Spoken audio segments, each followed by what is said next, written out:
Once you realize what's happening in the world, you need to rethink all aspects of how you live, how much you travel, how you're housed, how big a house you want to live in. Do you need a car? If so, what kind of a car? It also requires some advocacy to the extent that you can do that. Mine is mostly teaching, but political advocacy is also important. I think not doing anything about a problem that is so severe makes you depressed. So every time you do something positive, even if it's a little thing like insulating your attic, it makes you feel better about yourself, a little less part of the problem, and maybe a tiny bit part of a solution. So I think psychologically, financially, and in terms of lifestyle, it's just a great thing to do. And every time I look up at my solar panels, they make me happy. It's as simple as that. There's clearly a climate crisis, something that if we don't start taking seriously, we're going to regret it. I think we already are. This is, for me, is not something like a casual sort of choice. Someday we might get to this, but this seems to be like, the boat is sinking, and if we don't do something, we're all going to drown, and my kids are going to drown, and their kids are going to drown. So for me, that's really why we made this choice. We first got solar panels, roof solar panels, in 2014. And I was trying to think whether there was something that prompted that or not. But I think it was when solar panels were getting more talked about and that at that time. And, we just decided it would be a good idea. We got the solar panels installed in 2019. And we've been very happy with them. The company has a website that chronicles how much energy you're producing every month. And it's a fun website. It also shows you how many trees you would have had to plant to create, that much energy. It's been a lot of fun just seeing that system at work. And then, of course, we got a gigantic tax credit the first year. And then every month you get a little bit of money from the SMART program in Massachusetts. We purchased the solar panels 7 years ago. So I think the end of 2013 or the end of 2014, I'm sorry, the end of 2014. So we have a 20-year lease on our solar panels, and we get all the electricity that they produce for free. And that's enough to run our house and charge at least one car. And so we can go a full year and not get an electric bill. It wasn't difficult. They gave us a couple different options. And for whatever reason, we decided to lease the solar panels rather than purchase them for ourselves. But that's a whole other issue. Some people think one's better than the other. And the advantage of leasing versus owning, again, you don't get any of the tax credits, so it's a bunch of disadvantages. But the advantage is if any equipment breaks, then they're responsible for it. And there's some fairly expensive pieces of equipment. There's something called an inverter, which is a $5,000 piece of equipment. And if that breaks, or if somebody throws a baseball through your panel, as long as it wasn't intentional, that would be covered and they would replace it. So those kinds of things, not having to worry about those repairs. And we did have one failure. We had water got into the pipe where the wires go through to the panels, froze and broke the pipe and broke the wire somehow. So they came out and repaired that. And it was a pretty substantial repair. And again, it didn't cost us anything because it was leased. The summer months before I start using air conditioning have been zero bills. And maybe sometimes in the fall is like that. My electricity usage has gone up because I have an electric heat pump now, an electric car that needs charging. I'm actually using more electricity than was originally calculated for with this solar array. So for several months starting in May, we get a credit, we pay nothing, and then it goes until the end of August roughly. And then our energy bill creeps up again to where it is right now, where you have little sun and it just makes a little bit of a difference, but it makes a dent. Throughout the summers, you build up credits. Then in the winter, you produce less electricity and you eat away at that credit. And the goal for us is to not get so that we have to pay them money. And we've had them 6 or 7 years. And I think maybe 2 or 3 of the years we've had to pay a little bit in February or March, small electric bills. We haven't quite made it through the year. And then recently we've made it through the year, a couple of years in a row now where we haven't had to pay anything. Installation of the system has to be in the basement, which is at the other end of the house from where the solar panels are. So the question was, how do we get from here to here? And they solved it. I mean, they were creative,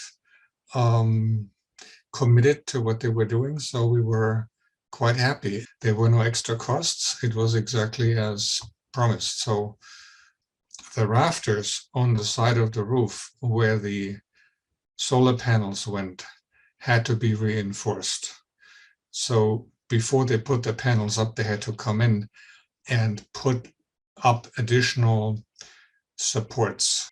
We negotiated up front and said, we know we need a new roof within 5 years, and we negotiated a guaranteed flat fee for the company to come take the panels off.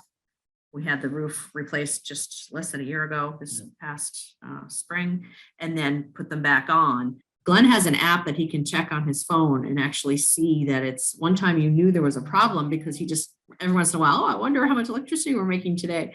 And he'll check his phone and he was like, nothing. Why isn't the meter spinning? And that's how we knew we had a problem. Yeah, solar panels mean that they rely on the sunshine. And so when it's cloudy, no, we don't have that. They're not producing anything. And when there's snow on top, the sun comes out, the snow comes off very easily. It just, because the panels are black and smooth, the snow just slides off. If you bought it outright, we would have got a tax credit, and then you get an annual. There's some kind of fee for annually for being an electric producer. So we don't get that as well, but we got the lower price. For us, the break even was about 7 years, so we're just about there right now, based on the cost of electricity. We've paid for the panels, the 20-year lease at the 7th year. So the next 13 years, for all intents and purposes, we are getting free electricity. How advantageous it is. How easy it is, Yeah. what a good option it is, not to be afraid to do it. And yeah, the more it's again a domino thing, the more people you see with them on their house, the less. At first people were like, oh, I think that'll look ugly. I don't know if my house would sell. And now I'm certain that it would add to the value of the house, not detract at all. Right. Yeah. With regard to the solar panels, was hesitant at the beginning and now recognize what a great decision it was. It really has paid off.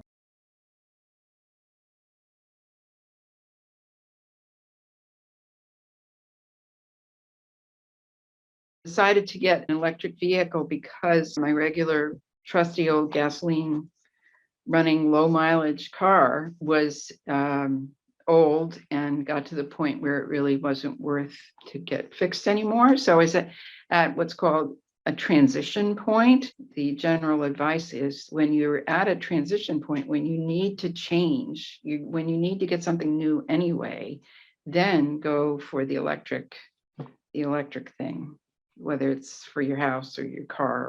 We actually have 2 electric cars. Both of them are plug-in electric hybrids. After you look at rebates and everything, the plug-in hybrids were actually cheaper than comparable gasoline vehicles. My Volt was a $20,000 car, and her Prius was a couple of $1,000s less than a regular Prius would have been because of rebates and sales. The Nissan Leaf had an incentive. Massachusetts offers a $2,500 mail-in rebate, and the federal government offers $7,500 in tax credit.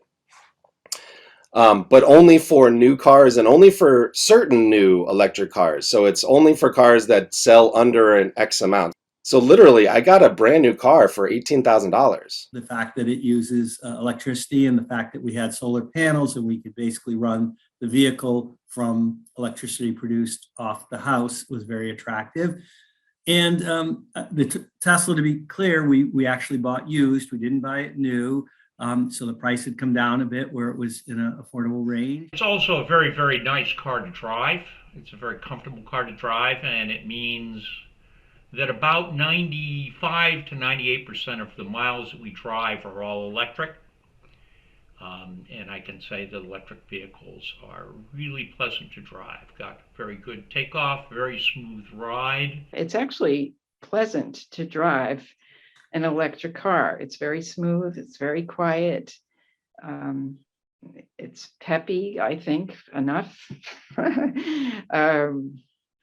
And it's, yeah, I like it. I can feel the difference when this car, when I do go on a long trip and I use up the battery, once in a while that happens, and it goes on to gas, you tell the difference right away because it's louder. It just feels more clunky, actually. Tesla is incredible to drive. It's extremely smooth and very comfortable to drive in. It's very, very good in rain and in snow, which you'd be surprised, but it's a very heavy car because of all the batteries, and that makes it stable. Love to drive them. I didn't anticipate all that. I thought, oh, I'll feel good about using an electric vehicle for the environment, but I didn't know how much I would actually prefer driving an electric vehicle for all the reasons: the speed, the pickup, the lack of smell. Even when you start your car in the morning, you don't smell that gasoline smell in your garage if the doors are closed or that kind of thing. And you can, and I can sit and idle when I pick people up. I don't have to worry about the Massachusetts anti-idling law. You never need to get an oil change again. It has very few needed repairs because there's so few moving parts. And in the winter, this is a bonus. You know how a gasoline car relies on the heat of the engine to actually heat up the interior? Well, this doesn't. It heats up within a few seconds. In the same way, when you turn on your toaster, it gets hot almost immediately. You don't have to wait, for a longer process. So, if anything, it's made my life easier. The Prius is actually interesting because if you use the heater, it typically turns on the gasoline engine to provide the heat. Volt provides it from the battery. You can get quite a lot of heat, however, of it. You can make the cab as warm as you want. They encourage you to use the seat heater and the steering wheel heater because it's more efficient and you have less impact on your electric range. But to be honest, in cold weather, we just turn the heat on and use it, and our range is decreased. The reliability are super high. You're never going into a gas station. There's no oil changes. There's no servicing. Tires you have to change. Both cars are over 60,000 miles. Neither of them have needed brakes yet, and they probably won't because they use regenerative energy. They capture as opposed to using brakes to slow down. So the brakes don't wear down very much at all. It's really just tires. Just tires. Tires are about the only thing you have to do on these cars. There's very low maintenance. It's a great car to drive, super comfortable, all that sort of thing, as well as the decarbonization aspect, which really was appealing to me. The other nice thing about the Volt is it has a gasoline backup. So once the battery is fully used up, it switches to gasoline driven. Will you be able to charge it if something happens? Well, living in New England, I can tell you that that is not much of a concern because I found out there are electric car charging stations all over. The vehicle I purchased gets about 150 miles on a charge. They make another little more expensive version where you get 250 miles on a charge. And I can tell you for my 36-mile round commute to and from church, that's not a big concern. I can tell you that it is way easier and less time consuming to occasionally plug in my car when I get home than it was to take it to a gas station every week, and spend, my goodness, 30, 35 bucks each week on gas. So that was not a concern at all. This used plug-in hybrid car was affordable for me. Mostly these days I'm driving around locally, so I don't need a huge long range. And but I wanted the backup just in case. So anyway, that's why I went with that kind of car. Now, when I ever decide to get a different car, it will be all electric. Once you've used up the miles on the charge, it goes to the standard Prius hybrid technology. So I basically hardly ever have to buy gas for the Prius Prime, except for when we go on long trips. Yeah, the Prius Prime is actually a Prius with just an extra battery and a charging circuit. And once the battery is discharged, you still get 50 miles a gallon. So it's a very, very efficient car. On the Volt, it's a slightly different drivetrain, but the same basic behavior. It's got a gasoline engine in it that can keep you driving beyond the range of the battery. The Volt only gets 40 miles per gallon. The Prime gets 50, so we typically use the Prius Prime on our longer trips. It is a plug-in hybrid, so when the battery runs down, then you run on gasoline. And so there is no range problem outside of that of a normal car. What they call range anxiety, and it does exist. You kind of have to think of it like a gas car that only goes to half tank. I've taken it skiing a few times where you have to plan to, you can make it there, but on the way back, you have to stop at a charging station. And there are many, Tesla has many supercharging stations along highways, pretty much throughout the country and the world, actually, to charge from maybe 10% up to 90% of a charge, which would be maybe adding 220 or 230 miles. That takes 30 to 45 minutes. So at a supercharging station. So you have to plan a meal or a cup of coffee or something. But Toyota RAV4, electric RAV4 that Kirsten drives, that one only goes about 100 miles or so, and even in the summer and less in the winter. The cold really affects the batteries. I can go into Boston and back, and sort of do almost anything I want to do in a normal day, just not like road trip. Right. When I bought the car, it claimed 270 miles. It really only went about 250 or 255, and now we've owned it 4 or 5 years, and it's down to maybe 240 miles in the summer and 200 miles in the winter. It does start to get shorter. The batteries do degrade over time. $2 or so for a charge on my car, a little over $1 for a charge on Margaret's. That's the kind of thing. Gasoline's cheaper, maintenance cheaper, and the car was cheaper to buy originally. And because we went with the plug-in hybrid, the extended range hybrids, long trips aren't a problem. We just use gas, and the rest of the time we're on electricity. And because my car is an older Tesla, it's a Model S, but it's an older Model S. It came grandfathered in with charging for life. So we don't pay for charging. I mean, it's free from Tesla. And then the charging we do at home is fully from solar panels. So we don't pay for that either. So neither car has any cost to use for locomotion. There's electric charging stations near the church. There's every Nissan dealership actually has free charging for their customers. So I stopped in Dedham and did a quick charge for 5 minutes, and it was plenty to get me back home. part of the infrastructure bill that did pass, that is law, there is a lot of money in there for charging stations. Right now, you find them typically at shopping centers, which works well because through the fast chargers, it takes 30, 45 minutes to get a full charge. So perfect.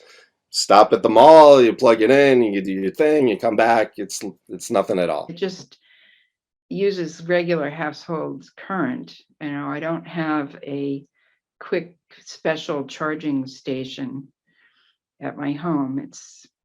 I just plug it into a regular electrical outlet. And it takes a while to recharge, but that's overnight. So, you know, no big deal. The first thing you need to know about charging an electric vehicle is that there's 3 types of charging. There's level 1, which is by far the slowest, and that is, just an extension cord from a regular plug on your wall that can go out to your car. The one that most folks put on their house is a level 2 charger, and the Nissan Leaf comes with its own plug, a 10-foot long cable that you plug into the car. I live in a shared house, so I don't have a garage. So what I did was I hired an electrician to put a 240 volt outlet on the outside of my house. So he just ran a wire from the circuit breaker to the outside to this 240 volt plug. It's the same kind of plug you would use for a clothes dryer. And then you plug it in, and then 6-8 hours later it's fully charged. So if I'm low when I get home in the evening, I just plug it in and forget about it. The Nissan Leaf at least has an auto shut off, so it's not going to hurt the battery if you leave it plugged in beyond when it's fully charged. Then the other type of charging is level 3, which is what you'll find at commercial stations. And that you can charge a car in about 30 minutes, 45 minutes. Nissan dealerships actually will let you charge your Nissan for free there. But a lot of those stations are paid. And as far as cost, to hire the electrician and put the box on the outside of my house, that costs about $850. And it costs about $3 worth of electricity every time you charge it. The charger was purchased. It's a Leviton, which is a pretty big name in chargers. It was purchased from eBay. It's inside our garage. It's We in our installed it. garage, and we paid a professional electrician to come in and install it while we were doing other electrical work anyway. So the incremental cost was not huge. I think I've heard other people get quotes as low as $800 and as much as $4,000. I think our incremental cost was $500 to have them pull the wire to install that. Again, we purchased the unit ourselves. Do you recall how much the unit was? The unit was about $300. This is the most important car that Nissan makes. Why? Because it's affordable. Because that is what we need moving forward. We need electric cars not to be for the rich. We need them for everybody. So, Do I feel like I'm making a difference to the carbon load in the whole world? I sure hope so. We got to do something.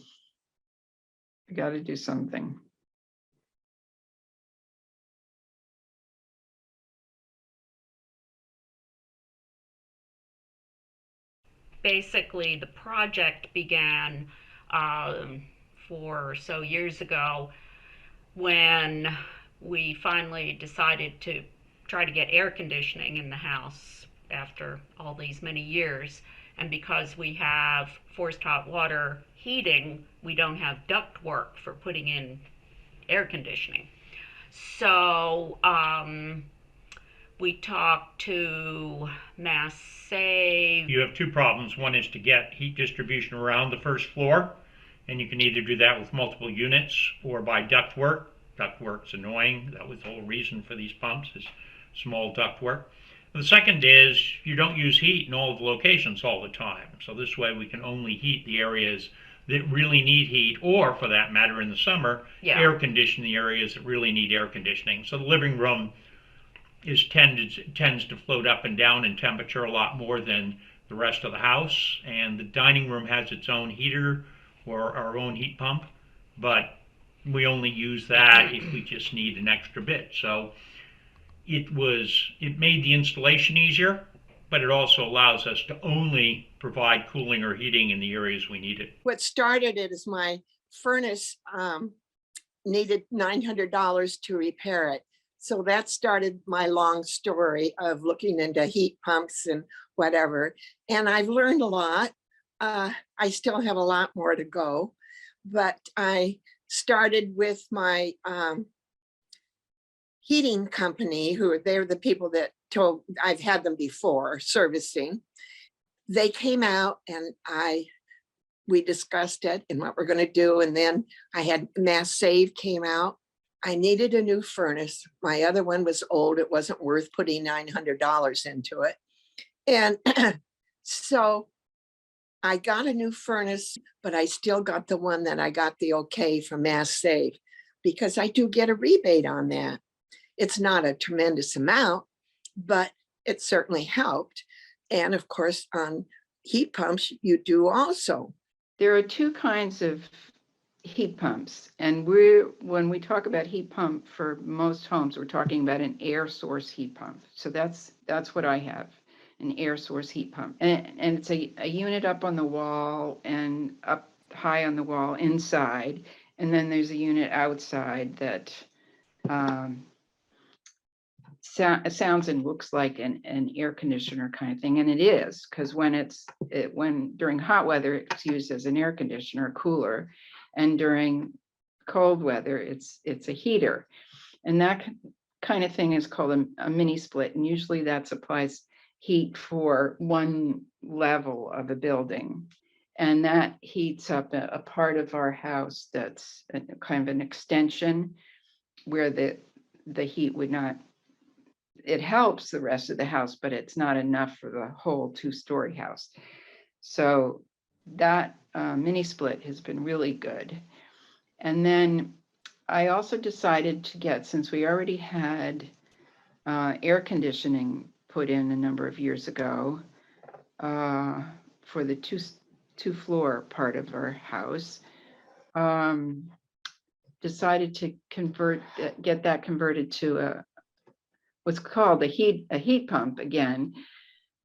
And it also has the coolant system and the heating part, but it works in a different way than a mini split. And don't ask me to explain it. Inside unit is up in the attic, and then there's an outside part also. And again, it looks like a lot of house air conditioners look like on the outside, but it can do heating as well. And that's new for me, and I'm still getting used to that.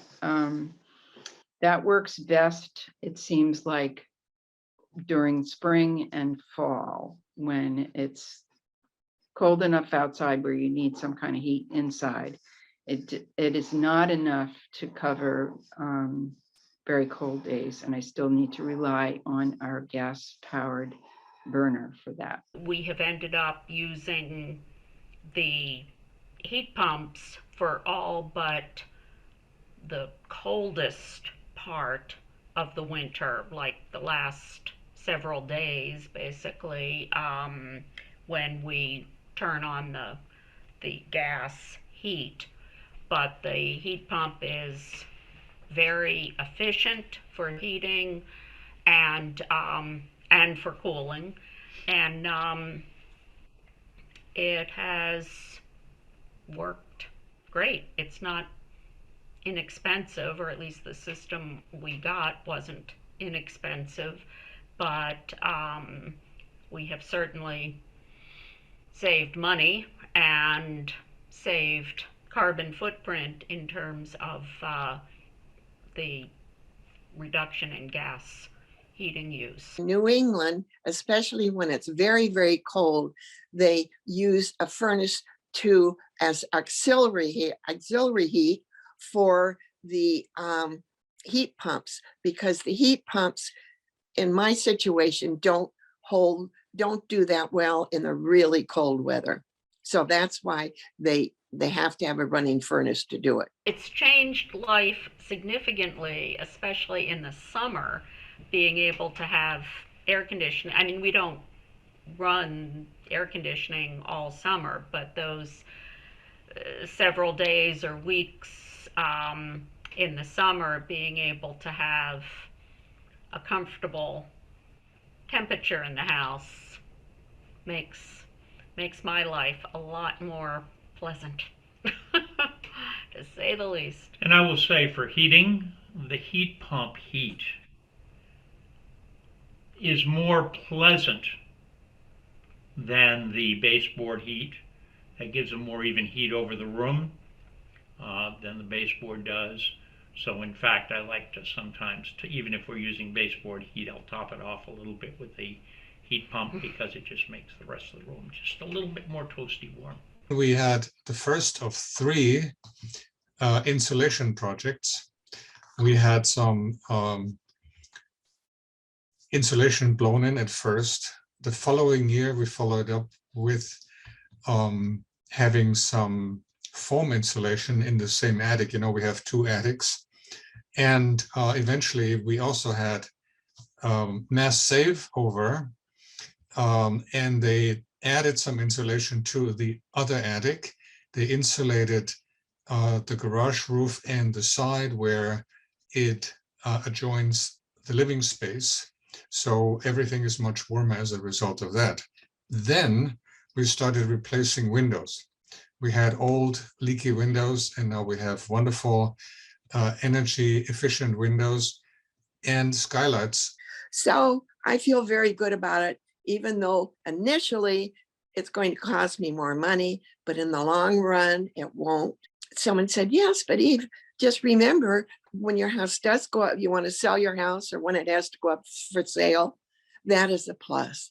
And to me, it's a big plus. Bills are significantly lower, and yeah, and you know, when it got very cold, when did the big cold start? A week and a half ago or whenever, when it's well below freezing outside and stays like that, and windy, because we've had a couple of big windstorms, then the heat pump really has a hard time keeping up. And so we did switch over to the gas heat then. But on more regular winter days like today, you know, the heat pump is terrific. Makes it very comfortable.